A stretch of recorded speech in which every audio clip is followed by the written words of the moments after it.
Hi, I'm Jenifer, I'm Mike. And I'm Andrea, and and we're We're we are not not not safe. saints, safe. but we're still trying to be, trying every day. And today we're talking about St. Peter. And St. Peter, there's so much. When Andrea said, let's do St. Peter, I'm like, okay, there's a lot. How are we going to do this in 30 minutes? But we're Well, trying Father our best. Stephen told us to It was do it. Father Stephen. You're correct. It was Father Stephen.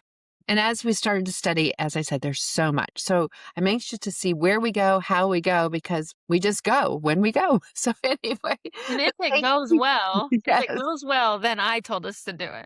there you go. And St. Peter to me is one of the most human saints in the gospel, right? He's bold, he's passionate, and he is fully in love with Jesus. And there's no doubt about it. But he's also afraid, impulsive, and kind of like how we are, at least I would say the three of us. And at the Last Supper, he promises Jesus he will never, ever walk away. And he means it. You know, when you read that in the Bible, you know he means it and he truly loves Jesus. But guess what? Mhm. A few hours later, what happens? He gets uncomfortable. He's in an awkward moment and it might cost him his life or something. And what does he say? I don't know him. Not once, not twice, but 3 times he denies Jesus. Wow. And think about it. Don't we kind of do that every day? But you know, when we should stand up and use our voice and we're quiet, when we choose comfort over courage, when we choose to gossip, to judge, do things that are not God-like, right? When we say we trust in God, we truly should live in it, but it's hard. I mean, we're trying. But what we have to remember is, you know, Peter, Jesus still loved Peter. And when that crow, Rooster. rooster crowed, that doesn't sound right. But anyway, When that and rooster Jesus, roost, The yeah. rooster crowed in the morning. Right. But when he did and he looked, Jesus looked at Peter, I think the love that Jesus gave Peter was, I still love you, but you did what I said you were going to do. And it says that Peter went and wept boldly or bitterly. But when I think of that, I think about confession. And confession's not humiliation. It's when we're being seen fully from Jesus. And at that moment, Jesus saw Peter fully. And to me, I think that's so beautiful. And guess what?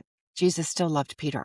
And I think that's what we all kind of need to remember. And I think that Jesus loves us all no matter what, not the perfect version of us, because I don't know if that exists. But we keep trying, and that's why we're doing our podcast of We're Not Saints, because we're trying to learn from them every step of the way. Exactly. Anything you want to add?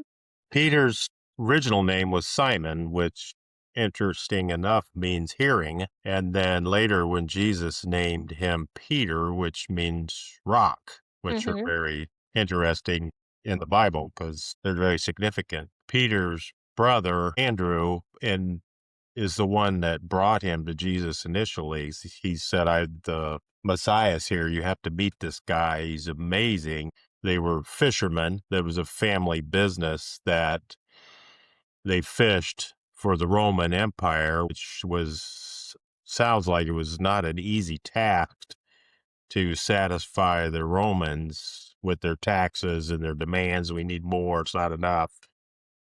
And so as a fisherman, it makes him very common man, which is a relatable for someone like me that's I consider very common, to understand that we're not perfect. You know, we try to be the best we can, but God still forgives us. You know, Jesus forgave Peter after he denied him 3 times. And he witnessed him being crucified. And I think that in my mind, that's why he did the denial. I think it's human nature, you know, if you're pressured and you see such a horrible thing happening, you know, you're like, I don't want that to happen to me. I'm like, well, wait a minute. I don't know who this guy is. I've never met this guy. I mean, it's common sense now. It makes sense to me. You know, I've heard the story through my early life with my mom taking me to church, and, you know, with the Catholic Church, Jenifer and I do all this studying, but it's very easy to relate to that in my mind. And I'm sure Peter was the same way. Then after, as Jenifer had said, you know, after he realized what he had done, I mean, he was very remorseful and cried. So it's just something I think makes his life story more real to me, that I can understand why he did it. And I think we all go through that in periods of my life. I've had things happen with family members, passing on, and friends that have terrible things happen. And, you're like, this doesn't make sense. I can't believe that God would allow something that horrible to happen to this person. Mhm. But God certainly has a purpose, and it's easy to, if we don't understand something, to make excuses that God can't be real because that just doesn't make sense. So, but you have to believe that God already has a purpose. For So us. for us, everybody has a destiny, and there's a reason everything happens. And then, like I say, we can't understand it. That's, Right. we can't even try to comprehend the big picture.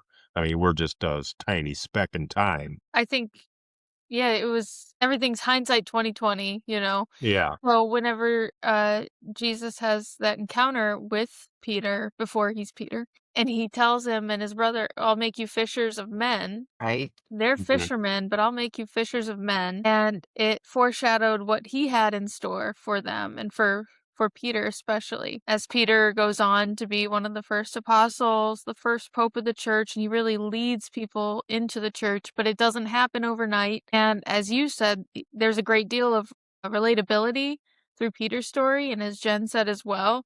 So if you ever have felt like you aren't up for the challenge, or it's difficult to rise to the occasion and be the person that other people see you to be, which happens all the time. I think, people get imposter syndrome a lot, and they don't feel like they're worthy of a position. And then you have the worst people who are happy to take that leadership role, who are happy to be the face of something when they really aren't the best pick, but they're just rising to the occasion. And a little bit of that is ego sometimes, but I find the great relatability of Peter is that, he might not see what Jesus sees, but he's going to say yes anyway.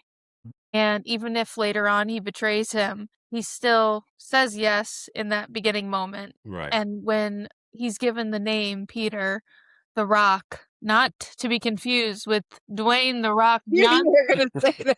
So, I mean, we've got the original Rock entering the scene, and, instead of a pointed, arched eyebrow, we have this fisherman who knows his way around the net. Was still handed the key. That's what's so beautiful. Yes.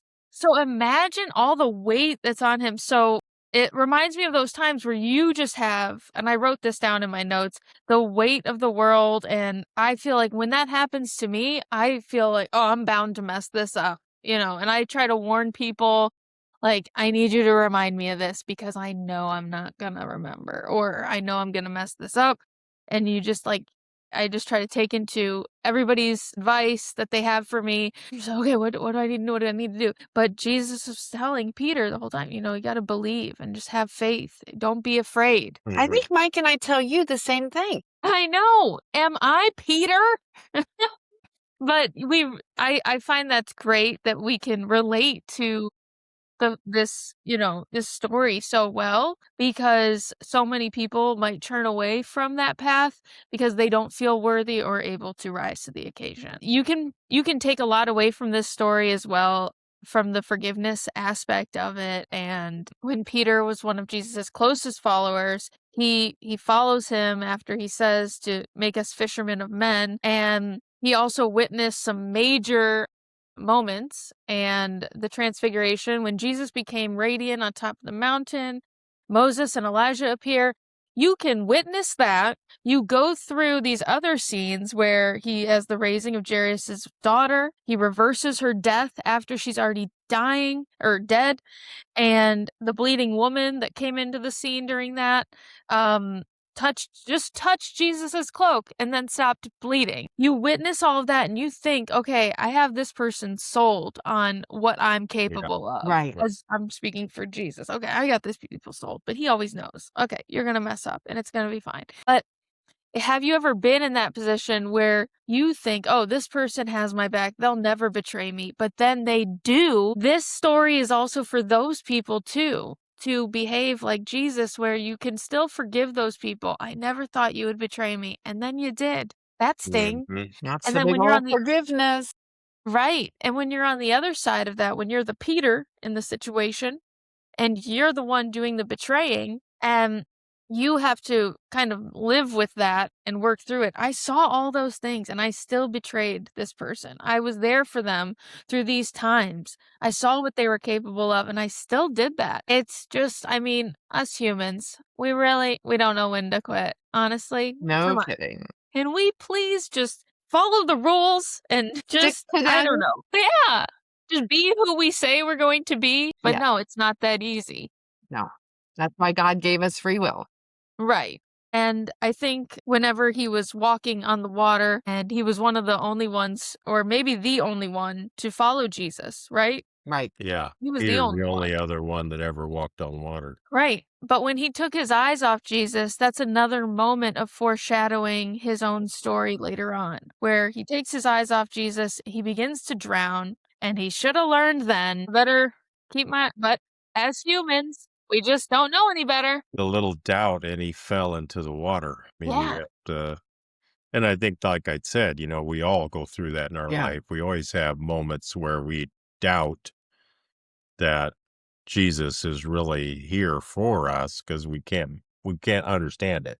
Right. I keep saying that. That's the way I keep trying to make it for my own purpose that it's believable that I just can't understand it. So You have I to have know that it's trust. true because I've seen all the facts. I know that Jesus is going to be there in the end. I know that. But there's always that back and forth, like, well, maybe. Right. Oh, it's difficult to, and I think everybody goes through that. I think Yeah. it's just a free will thing. And that's the thing. It's easy to have faith when it's easy to have faith. But when Yeah. you're challenged, when you're placed in those moments of a test of your character, a test of your loyalty, that's where you find out who you really are. And maybe that your faith isn't as strong as you thought, Yeah. or that you're not as loyal as you should have been. Yeah. But he made many mistakes, and I think that's what people love about other people too. The authenticity of others brings us closer together. It's harder when you're at the other end of a betrayal, and it's harder to forgive somebody, but we all have done messed up stuff in our lives. And we haven't been the best versions of ourselves at one point. And if we're still able to befriend other people who have rough histories or have that history of doing something, I think we can find it in ourselves to forgive those who did something like that to us, just like Jesus forgave Peter. And his greatest failure was denying knowing Jesus those 3 times, as Jen was saying, after his arrest. But after the resurrection, Jesus appeared to Peter, and Peter swam to him. He couldn't even wait for the boat. He just swam. And in a way of reflecting that 3-time denial of Jesus, Jesus then asks Peter, "Do you love me?" 3 times. And every time Peter says yes, then Jesus says, "Well, feed my sheep." I always like to imagine it a little bit funny, but it wasn't funny. It was probably very serious. Yeah. But that moment of forgiveness also reminded Peter of his mission. And sometimes we need to be reminded of our own mission. So, Well, I'm I a think sheep. that's why it's very important for us. We go to church on Sundays or whatever day you choose to go to mass. I mean, we take communion, and that's kind of like we take Jesus with us when we leave the church every week. And that's Or kind of every day keeps if us we on the can. right path. Kind of a reminder for people that have stopped going to church. I think they missing out on an opportunity to heal yourself by going to the church with the community. And Yeah. because it's otherwise you don't have a reminder. Yeah. And it's easy to forget Get that caught up in life. we are human and we're given free will and we're going to sin. So we have to just We're ask. going to try not to, Yeah. but we Yeah. do. Hard not to. Yes. And I think you can become regenerated in those times. I always feel really good after church. I feel I'm really centered now, or Especially after confession. yes, after confession, after also the gatherings that we have. I mean, we just celebrated St. Joseph, and after those moments where you have those gatherings with your parish or with even just your family or friends, people that you go to church with, or maybe you don't go to church right now and you're just taking part in the celebrations. You know, we have other ones that come up throughout the year and you feel re-energized and like you're taking part in something that's good and centered in that holiness. And when Pentecost happens, the descent of the Holy Spirit upon the disciples, in Peter's story, he's almost re-energized by that, as well as Jesus giving him that second chance. And that's when he becomes this pillar of the church, not when he's walking alongside Jesus. Jesus is just showing him what's up. He's just showing him, this is what I can do. Follow me. This is what's happening. I'll lead the way. But afterwards is when the work finally begins. After he was tested and he failed his test, he was given a second chance. And that makes him the perfect person to heal people, to preach, to baptize. So your failure is maybe preparing you, or that bad thing that happened to you or that you created, it might be preparing you to help others. And I think only people who have stumbled and who have fallen are the ones who are able to be that extra bit of empathetic to those who are just looking for their way in the church. Andrew, wasn't Peter the one that opened the church to everyone, not just the Jewish people at that time? And the Gentiles. Yes, the Jews and the Gentiles. And the He Romans. opened the Right. church up, And the Romans. which was big too. Yeah. And Huge. he was proudly preaching the word of the Lord. He's proud to be a follower of Jesus. And I think it just shows great growth in his character. And I think those people who do make mistakes, who are finding themselves either in a tough time or feeling betrayed, or they are the betrayer, they're the best people to lead others and to meet them with empathy because they've been through it as well. If Peter was somebody who was perfect and never betrayed Jesus and he never did anything wrong, he was always on the straight and narrow, never sank when he was supposed to be following Jesus, walking on the water, which I understand. It can be a little bit like perplexing, especially if you're like a physicist or something. Okay, I'm not sure this is going to work, but I'm going to follow you anyway. But if he was one of those people who he was just totally perfect, following God all the time, it would honestly have made him harder to connect with people. And Jesus needed It would be somebody. harder to make him relatable. Exactly. Right. He needed somebody who could relate to the Jews, the Gentiles, the Romans, all of them, because he knew Peter's story before Peter knew his story. Yes.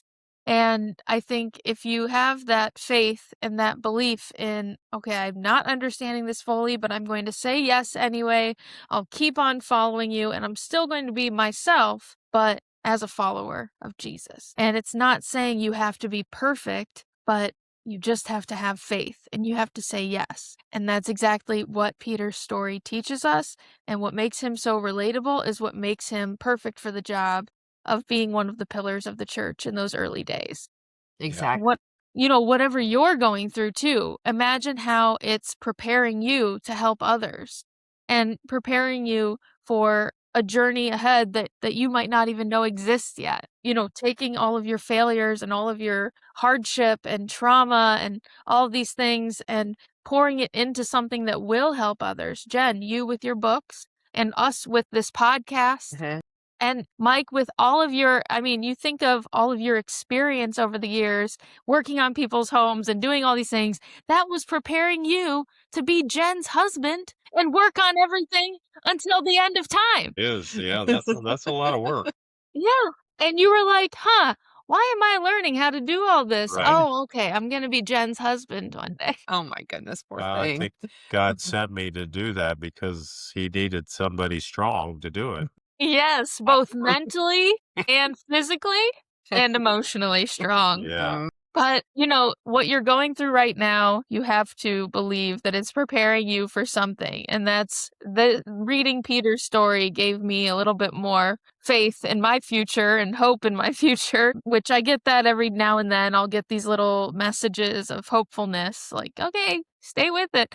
But yeah, it was really interesting thinking about it in that way, especially with the three of us and what we've all been through. And look, we're pouring our relatability. Hopefully we're relatable, but our imperfections make it get better for us to actually invite people to come and learn about the saints with us. Exactly. Right. Well, as the saints, we're all real people too. We're experiencing life and trying to become saints, as our saying goes in the beginning. We're not saints, but we want to be. But, not everybody is a saint, but we Trying. all want to go to heaven. Yeah. That's for sure. Right. And it's not to say that once you are forgiven or redeemed by, God giving us these second chances over and over again, it doesn't mean you get out of it scot-free. I mean, we still sometimes will live with grief and guilt for things that we've done in our past. And similar to St. Peter, I think he also teaches us that with his own crucifixion. Upside down. Yes. So when he was put to the test again, when the Emperor Nero was executing all of the Christians, he gets to St. Peter, and by his own request, St. Peter requested to be upside down so that he didn't die in the same way Jesus died on the cross, because he didn't deserve to be even in the same breath as Jesus, or die in the same fashion that he died. And that actually was a testament to his integrity. I mean, just like all the other saints, Peter was imperfect, and through his story, they all kind of teach us that just because you fail or you might not think you're up to the task, it's not final. Right. It's actually just you need to say yes. And as always, I did look up a couple of verses that embodied what St. Peter is all about. So interestingly enough, in Luke 5:8, I have two verses here. In Luke 5:8 and Romans 5:8. Isn't that weird? That is weird. Twice? Yeah, 5:8. So in Luke 5:8, this is where they're fishing and they catch a bunch of fish because Jesus is there. And Peter says, "Depart from me, Lord, for I am a sinful man." And it shows his undeserving nature. He's just, please, like, I don't deserve this. Right. Leave me be. Like, I'm not the one, but Jesus is like, come on, dum-dum, let's go save some people. But I thought that's something that a lot of us might do unknowingly when we've recognized friends that are unwilling to go to church, or they feel undeserving of the promise of Jesus's love, where we just need to tell them, hey, come along with us. You are deserving. And sometimes need to tell ourselves that. So I thought that was a good one to show his humbleness and undeserving nature. And then in Romans 5:8, God proves his love for us in that while we were still sinners, Christ died for us. So he didn't wait to die after we had repented for our sins. He died for us while we were still in the act of sinning and we were still not the best version of ourselves. And that's something to be said for this storyline. Jesus was still willing to die for Peter, just like all the others that he was dying for that day. And he died for our sins, even though we hadn't really proven ourselves yet. We haven't proven ourselves yet. So, because we keep sinning. Those are great quotes that you've picked this Yeah. week. Yeah. Easy to remember. There you go. So in closing, I think we just all know, I think we've mentioned it time and time again, that Peter reminds us that faith isn't about getting it right every time. It's about staying close, even when we've fallen from grace, fallen from the church, fallen from God. Because the truth is, we're all Peter. At least the three of us, I can say that, all of us are, right? We love Jesus, but we fail him. We fail him every day. And sometimes we fail him within the same breath, but it's not the end of the story. You know what I'm going to say? Because the end of the story is all about love. Mm-hmm. And that's what love looks like to us. Jesus loves us. So wherever you are tonight, wherever you are when you're watching this podcast, if you're in doubt in your faith, in your future, and in your hope, don't walk away. Stay. Everyone stay, because he's still calling your name. He's calling all of our names, and he's still choosing us and you, and still trusting us with something beautiful. I truly believe that. So we're not perfect, which is what we say at the opening. We're not perfect, but we're willing. We're willing to try, right? We're not saints. Yeah. But we're trying. But we're trying. Something Yes. that came to mind when you were saying like that we're all like Peter, I kind of makes me think that maybe we're more like Simon, which was early Peter, because we're hearing was what Simon means. So we're more that. We're not to the point that Jesus is going to hand us the keys to the church. That's where we want to be. So we're more like Simon than we are like Peter. That's just the way I translate that. Good job. Yes. Thanks for joining us, guys. We'll see you again next week. Thank you so much for tuning in to this week's episode of We're Not Saints. For more of the We're Not Saints shenanigans and behind-the-scenes content, you can follow us on Instagram at We're Not Saints 1. That's We're Not Saints 1, without the apostrophe. And be sure to follow us wherever you get your podcasts so you never miss an episode. We'd also love to hear from you.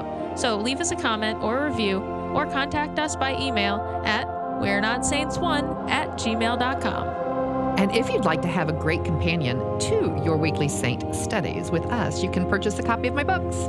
Are You There, Mary? How to Resurrect in Love After Loss, or Finding Love in the Confessional on Amazon, available as a Kindle version or paperback. All these links will be provided in the description of this episode. And don't forget to tune in next Wednesday for our weekly dose of saints. God bless you. Should you read it again with more intonation? No. It was very Mike.